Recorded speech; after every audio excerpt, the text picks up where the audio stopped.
ଭାଇଗ୍ରା ସେବନ କରୁଥିବା ପୁରୁଷଙ୍କ ନିକଟରେ ଅଲଜାଇମ୍ ସ୍ମରଣ ଏବଂ ଚିନ୍ତନ ଶକ୍ତି ହରାଇବା ରୋଗ ବଢ଼ିବା ଆଶଙ୍କାକୁ ପ୍ରାୟ 1/5 କମ୍ ରହିଛି। ଏକ ମେଡିକାଲ ରିସର୍ଚ୍ଚରୁ ଏହି ତଥ୍ୟ ସାମ୍ନାକୁ ଆସିଛି। ମସ୍ତିଷ୍କର ଏହି ରୋଗ କାରଣରୁ ସମୟ ସହ ସ୍ମରଣ ଶକ୍ତି କମ୍ ହେବା, ଚିନ୍ତନ ଶକ୍ତି କମିବା, ଭ୍ରମସ୍ଥିତି ହୋଇପାରେ। ତେବେ ଠିକ୍ ସମୟରେ ଏହାର ଚିକିତ୍ସା କରାନଗଲେ ଡିମେନ୍ସିଆ ହେବାର ବିପଦ ରହିଛି। ଅଧ୍ୟୟନକାରୀମାନେ 5 ବର୍ଷ ଯାଏ ସମ୍ଭୋଗ ଦୋଷରେ ପୀଡ଼ିତ 2.5 ଲକ୍ଷରୁ ଅଧିକ ପୁରୁଷଙ୍କ ଉପରେ ନଜର ରଖିଥିଲେ।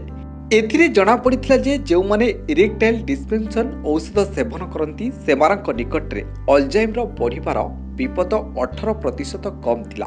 ଏହାର ଅର୍ଥ ଭାଇଗ୍ରା ପରି ଔଷଧ ଯାହାର ରକ୍ତ ପ୍ରବାହର ଅନୁମତି ଦେବା ପାଇଁ ରକ୍ତ ବାହିକାକୁ ଚଉଡ଼ା କରିବାର କାମ କରେ, ତାହା ଅଲଜାଇମ୍ର ରୋଗକୁ ମଧ୍ୟ ବଢ଼ିବାରେ ପ୍ରତିହତ କିମ୍ବା ମନ୍ଥର କରିବାରେ ସାହାଯ୍ୟ କରେ।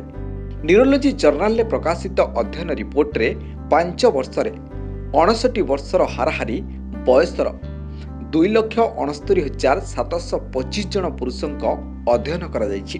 ଏହି ମେଡିକାଲ ରିସର୍ଚ୍ଚ ପାଇଁ 2.60 ଲକ୍ଷରୁ ଅଧିକ ଲୋକଙ୍କୁ ବିଶ୍ଳେଷଣ କରାଯାଇଥିଲା। ଏମାନଙ୍କ ନିକଟରେ ଇରେକ୍ଟାଇଲ୍ ଡିସ୍ଫଙ୍କସନ୍ ସମସ୍ୟା ଥିଲା। ତେବେ ସେମାନଙ୍କ ନିକଟରେ ଅଲଜାଇମ୍ର କୌଣସି ସମସ୍ୟା ଥିବାର କୌଣସି ପ୍ରମାଣ ନଥିଲା। ଏଥିରୁ ଅଧିକାଂଶ ଲୋକେ ଭାଇଗ୍ରା ଔଷଧ ନେଉଥିଲେ।